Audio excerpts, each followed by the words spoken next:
Hello, আসসালামু আলাইকুম। সবাইকে দুপুরবেলার শুভেচ্ছা। কেমন আছেন সবাই? আজকে সানডে, আমাদের স্কুল আজকে ইস্টার সানডে উপলক্ষে বন্ধ ছিল।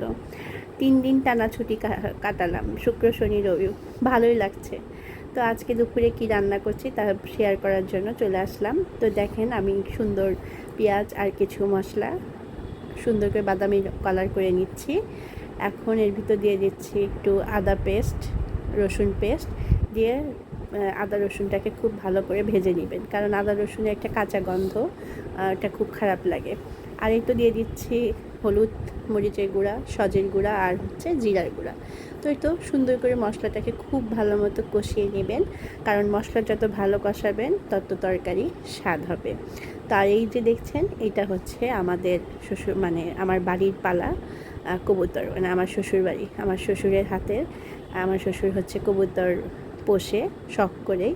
তো ওই তো মাঝে মধ্যে খাওয়া হয়, কারণ অনেক কবুতর, প্রায় 100 জোড়া।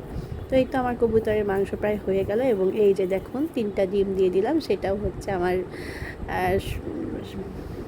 বাড়ির পালিত মুরগি, মানে আমার শ্বশুর বাড়ির। তো যাই হোক, এই তো পাশের চুলায় আমি আবার রান্না করছিলাম হচ্ছে মুড়ি ঘন্ট, মানে মুগের ডাল দিয়ে রুই মাছের মাথা। তো যাই হোক, মশলাটাকে কষিয়ে ভাজা মাথা দিয়ে দিলাম, আর এই তো দেখুন আমার মাথা হয়ে গেছে। ডাউলে মিশিয়ে দিলাম, ডাউলটাকে আগেই সেদ্ধ করে রেখেছিলাম। এখন শুধু পালা সোমবারা দেওয়ার।